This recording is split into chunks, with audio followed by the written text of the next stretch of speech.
everybody, for coming to the Aaron Torres Podcast YouTube page. If you could do me a quick favor, see that little black subscribe button at the bottom of your screen? Go ahead, click that black subscribe button. Really does help our audience grow, really does help our channel grow, really does help and mean more than you could possibly know. So go ahead, hit that little black subscribe button. Also, thank you to our presenting sponsor, Betfred Sportsbook and the Betfred Sportsbook app. Bet 50 on any game, get 250 in free bets. Thank you again to Betfred. Thank you again to you. Now, here is the video that you came here for. I'm going to talk a little bit of college hoops transfer portal, and I get it.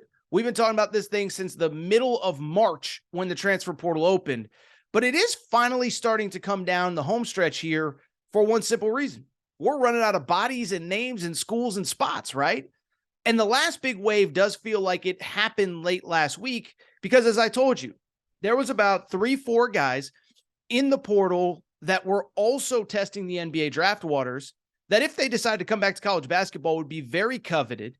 And now with the NBA draft deadline, many of them have decided to come back to college basketball and are starting to set up visits. And we're starting to get a feel for who's going to go where, who's going to commit where, and the last few big names that are in the portal. And I'll tell you this, I think probably over the next week to 10 days, most of the big names are going to be completely off the board. And the transfer portal is largely going to be done for the spring and summer of 2023. And we can really finally officially look ahead to the 2023-2024 season. So I want to go through a few names that are still in there. And I want to start with probably metaphorically, literally the biggest name available right now. And that is Grant Nelson, a 6'11" center from North Dakota State. If you've listened to this show, we've talked about Grant Nelson probably about 3 or 4 times at this point. Again, 6'11" center, rim runner, super athletic. Played the last 3 years at North Dakota State, averaged 19 points per game, originally from that beautiful little town, Devils Lake, North Dakota. As I've said, I spent way too much time on that Wikipedia page of Devils Lake, North Dakota. Shout out to Rick Helling, the former Major League Baseball pitcher who was from Devils Lake. So I know way too much about Devils Lake, but this kid, I told you about a week to 10 days ago, I said, bottom line with this kid was this. He was in the NBA draft. His focus was the NBA draft. And if he decided to come back to college, then he would reevaluate at that point and probably move on from North Dakota State.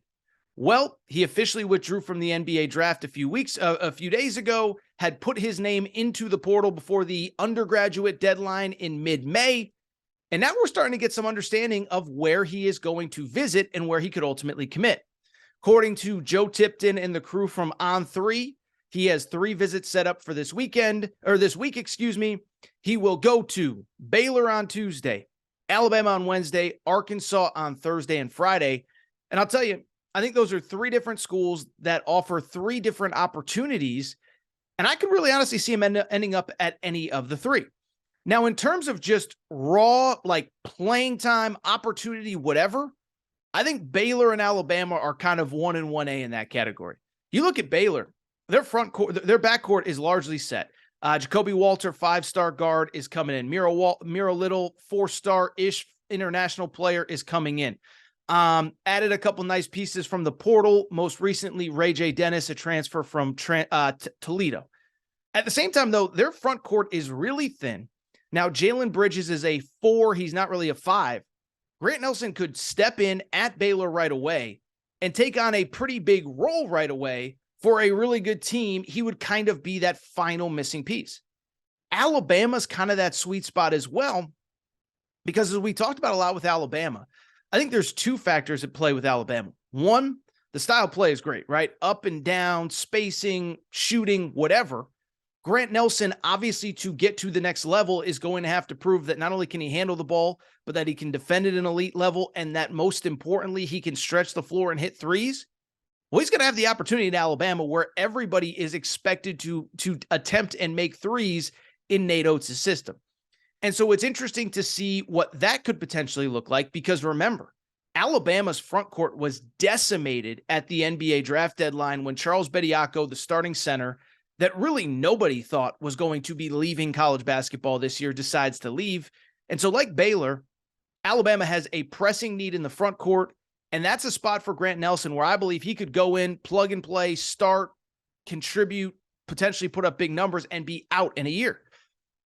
The final spot's really interesting because Grant Nelson, since the day he entered the portal, has been linked to Arkansas And I think like those other two schools, Arkansas has a heck of a sales pitch. Now, there isn't like the clear, unquestioned path to playing time at Arkansas that there is at the other two spots, but the front court depth isn't what we anticipated. Obviously, last week, Jordan Walsh decides to stay in the NBA draft. Obviously, Ron Holland, the number one high school player in America, he elects to go to the professional ranks, go to G League Ignite for his 1 year between high school and the NBA instead of going to Arkansas. So now you have a spot, like a literal roster spot. You have playing time and opportunity. I'm sure there were some NIL funds that were allocated for one of those two, if not both of them. And so it's kind of the perfect storm at Arkansas to potentially make a big push for Grant Nelson. Beyond that, and I think this is important, Grant Nelson wants to be a quote-unquote one-and-done transfer. He has 2 years of eligibility left, but this is a guy that sees coming, basically his viewpoint is this: where can I go to come back, play college basketball, and be ready to be a pro a year from now? And I bring it up because Eric Musselman's track record at this point, it's hard to top, especially for transfers. Watch the NBA Finals, watch the NBA playoffs. Caleb Martin, of course, played for Eric Musselman at Nevada. Cody Martin, Caleb Martin's brother in the NBA, was at Nevada. Stanley Amude, fifth-year transfer from South Dakota, so not far from where Grant Nelson has played college basketball. Played for Eric Musselman at Arkansas, was in the Detroit Pistons organization, and made some spot appearances for the Pistons this year. So I'm not saying that Arkansas is the favorite. I don't know that there is a favorite right now. I don't think Grant Nelson would be taking all 3 visits if he definitively knew where he was going. But all 3 have interesting sales pitches. It'll be fascinating to watch. You know, this is one I don't have like an incredible feel for. I think all 3 could be in play, and I think each offers a little bit something different. But this will be fascinating to follow. Again, 3 visits this week. My guess is that by the end of this week into early next week, we're going to know where Grant Nelson is playing college basketball next year. Let's keep it going with the other really big name that we have discussed a few times over the last couple weeks. That is guard Cam Spencer, graduate transfer from Rutgers. Averaged 13 points per game, elite three-point shooter, 42% from beyond the arc. And I got some interesting intel on Cam Spencer over the course of this weekend. So a week ago, he had announced a Final Four through Jeff Goodman of Miami, UCLA, UConn, and Oklahoma. This week, he took a visit to Miami. He has a UConn visit scheduled. And what we've talked about previously is, to me, it felt like it was going to come down to, is it all about NIL? Because if it's all about NIL, we know people are going to have trouble competing with Miami. Is it about the combination? Is it more about winning and role and spot and opportunity? And if that's the case, UConn's probably a good spot for him, because the one thing that UConn does not have is a replacement for Jordan Hawkins, the future lottery pick, who was an elite scorer and three-point shooter for the Huskies this past season.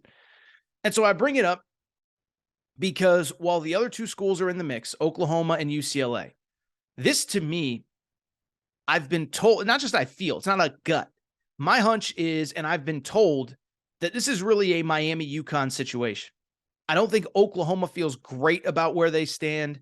UCLA, I'm not saying it can't happen, but it just feels like a weird fit for a pro, West Coast school, East Coast kid. UCLA is going to be young. UCLA is going to be largely rebuilding next year.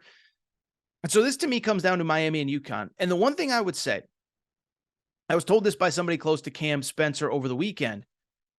Good news for UConn. I am told this is not strictly an NIL thing, okay? Because I think when he first entered the portal, there were reports that he went into Rutgers and said, I got a bigger opportunity somewhere else. I'm leaving, and I'm not even giving you a chance to match the offer. Just said, I'm out. And I think at that point, everybody assumed, well, it must be NIL. There must be some huge offer out there. He must be going somewhere else. What I was told is something that I have told you on this show before. I think NIL is absolutely a factor for Cam Spencer. And I think if you're going to him or any recruit in the portal and saying, we can offer you this and here's our biology department, and this is what NIL is a factor. I don't believe it is the only factor for most players. And my understanding is it isn't for Cam Spencer.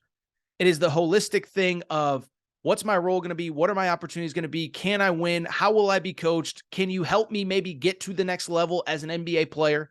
Cam Spencer's an elite athlete, 13 points per game in the Big Ten last year. I think he thinks, hey, let me find a spot that can put me in position to have success. I'm not saying it's a certainty. I do think it's down to UConn and Miami. And as I record here late on Sunday night, I'd give UConn the slightest advantage, probably a 55-45 advantage. That visit is coming up. We will see what happens going forward. Finally, before we get out of here, I want to talk about the school that we've spent an inordinate amount of time talking about over the course of this offseason, and that's the Kentucky Wildcats. And by now, I've done the spiel, right? 7 players on scholarship, 5 true freshmen, a redshirt freshman, and a sophomore. And I've said from the beginning, I thought they should be more aggressive in the portal. You can't wait around, whatever. It is what it is. Kentucky fans, I'm not here to rehash that. And what I will say is, it does feel like John Calipari is finally feeling the need to really kind of kick things into gear. First of all, we found out that 2 high school players, one visited this weekend, one will be visiting this week. Jordan Burks, a player from the Overtime Elite program, visited this weekend. Big athletic forward, was committed to Ole Miss, announced that he was decommitting when Chris Beard took the job, has been kind of available since then. He took a visit to Kentucky this weekend. And then Joey Hart, a 3-star formerly of Central Florida, committed to Central Florida. He has opened his recruitment and is down. I don't want to say he's down, but I saw Jeff Goodman say that Kentucky, along with Indiana and Rutgers, are factors for him. So one, listen, I'm not going to criticize John Calipari. I do think you need to add veterans to the back end of your bench, but you need just bodies, period, at this point. And so if you are bringing in high school players that you think can be role players, that are willing to come off the bench, that are willing to play a role that maybe over a 2-3 year period can develop into something, I'm not going to sit here and criticize. I've criticized enough. You got to get bodies. I'm not going to criticize.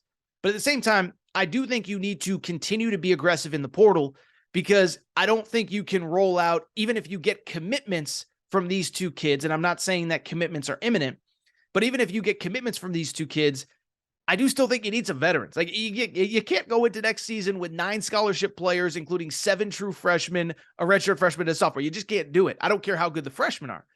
And so now it becomes, can you make moves in the portal? One name that had been linked to Kentucky is off the board. Isaiah Miranda, 7-foot center. Interesting story on this kid. He was a high school player in the class of 2023. Really good player. I actually saw him at Pangos All-American Camp last summer, a camp that's going on this week. Ironically enough, won't be able to attend, but saw him at Pangos All-American Camp. 7-footer, super athletic, rim runner, shot blocker, needs a lot of work. But what was interesting about him, he reclassified, went to NC State this year, redshirted in practice with the team, entered the draft, and then decided to transfer. Very strange, but he withdrew from the draft. Kentucky was interested. Ultimately, he did commit to Oklahoma State. I can't sit here and say I think it's a huge loss for Kentucky, because you never had him. 1, 2, developmental guy. You know, you hear some things about attitude and that kind of stuff. Certainly a unique backstory, as I said, graduating early, redshirting, and then immediately bouncing. So I'm not worried about that one. But again, you got to make moves. And there are 2 names that I do want to discuss really quickly with Kentucky. 1, David Jones from St. John's. Listen, this isn't a perfect guy for you right now.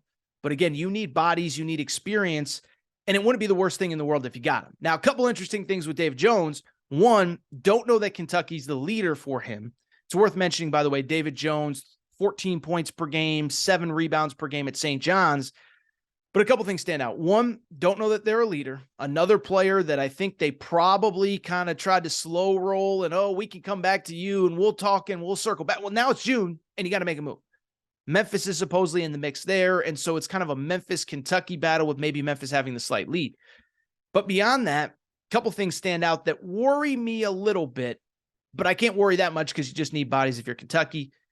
Not a very efficient player. Shot about 39% from the field, 29% from 3 as a 6'7" forward that played at St. John's last year. Again, he's a hustle. He's an energy guy, but does have those moments that, you know, you kind of doesn't always make the best decisions.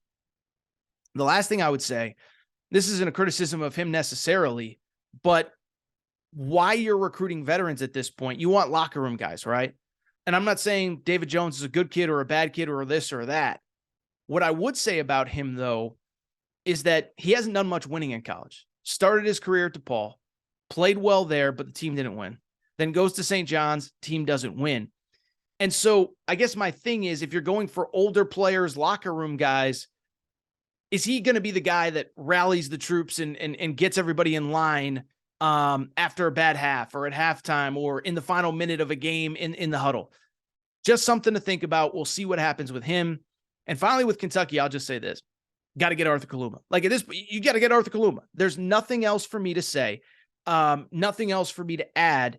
You got to go get Arthur Kaluma. 6'8" forward, played the last 2 years at Creighton, was a starter on their Elite Eight team. I believe he's an NBA talent. Really blew up the back half of his freshman year at Creighton. I've said it many times, but scored 24 points in the NCAA tournament against Kansas 2 years ago, the year that Kansas won the national championship. And so if you are John Calipari, this is the guy, in my opinion, you got to get. He's not perfect, but he's NBA frame, NBA body, NBA skill set, needs to work on the three-point shooting. And kind of what I mentioned with Grant Nelson earlier is that I think Arthur Kaluma, look, he wants to go to a place, plug me in, play me, let me ball out, let me get out. Well, there's a spot at Kentucky in the front court just waiting for him. And then on top of that, I think he's the kind of guy that, yes, it's going to sort of be about DJ Wagner and Justin Edwards, the freshman coming in, Aaron Bradshaw. But that's a guy that I think in the moments in the SEC, when you're in Knoxville, when you're in Fayetteville, when you're in Tuscaloosa, when you're in Auburn, wherever you're playing, that you can just give the ball to, and he can grown man people and say, give me the ball, I'm going to get stuff done. So if you're Kentucky, listen, I said it on, I think it was Thursday's show.